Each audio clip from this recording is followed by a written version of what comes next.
Hello, welcome to a tip on the Fujifilm GFXR, the new medium format digital rangefinder from Fujifilm.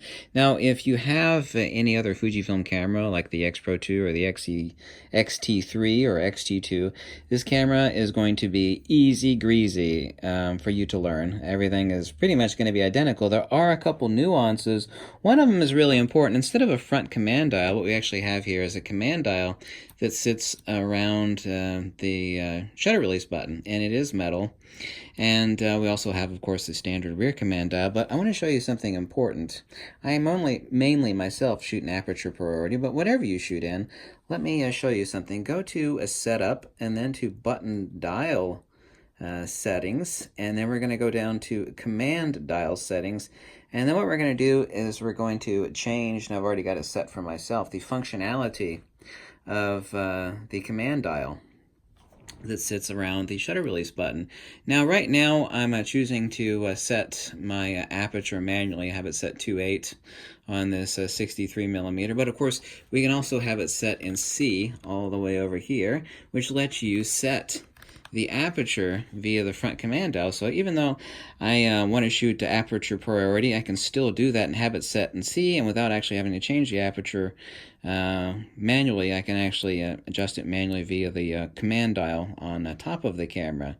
And I can also set that for what I have currently is I have it I need to change your exposure comp dial to C, and then what that does, I'll get out of here, and then you can see I can actually set my exposure compensation via the front command dial since I have chosen to set my aperture manually. So you can go back and forth one way or the other, and you could set the command dial for whatever you want by going into menus, like I said once again, and button dial settings, and then down to command dial settings, and you will want to personalize this.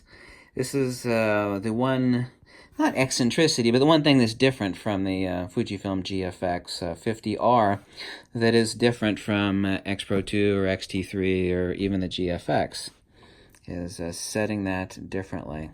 So set it how you like it, and that is an important tip for making things faster for you.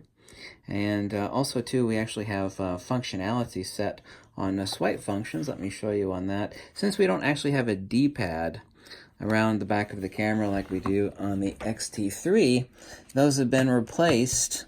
This would be the D-pad on the XT3, these 4 buttons, top, bottom, left, and right. Since we don't have that D-pad on the GFX50R, what we do is hold down display back button, and here you can see the function buttons that are customized, and I've been using this camera for a few days now, that we actually have, and they work very fast. We actually have an up, bottom, left, and right swipe functionality. You can see I have a bottom set for flash, right set for electronic level, and the left set for what do I have the left set? Oh yeah, rapid autofocus. I have rapid autofocus set, and top swipe set for, here you can see, I'll swipe up since the camera, I actually have it set off.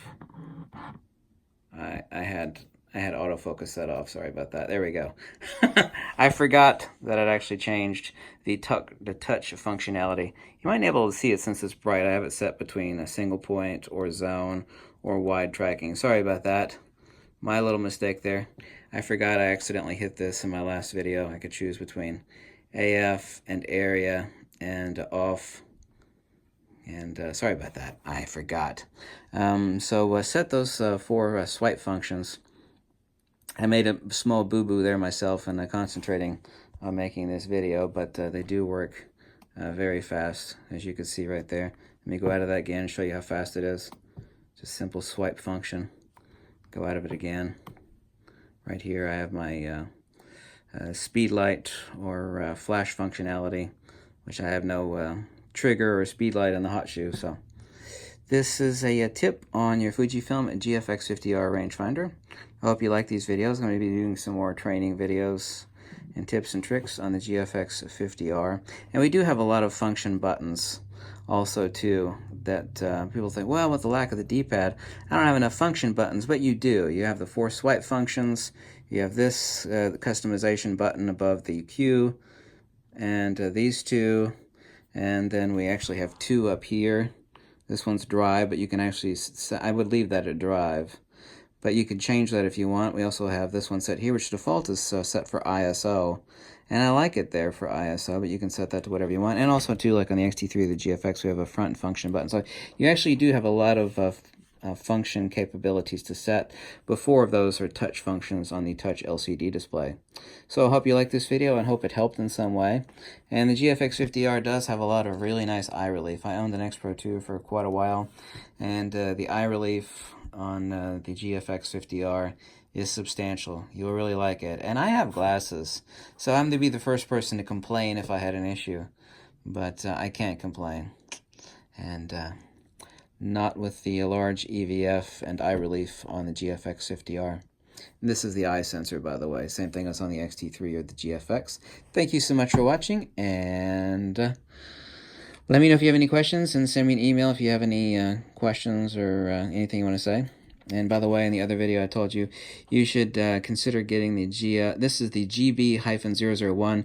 It's made for the Fujifilm X-T1, which I've had this in mothballs for many years, but it fits perfectly. Let me turn the camera off here.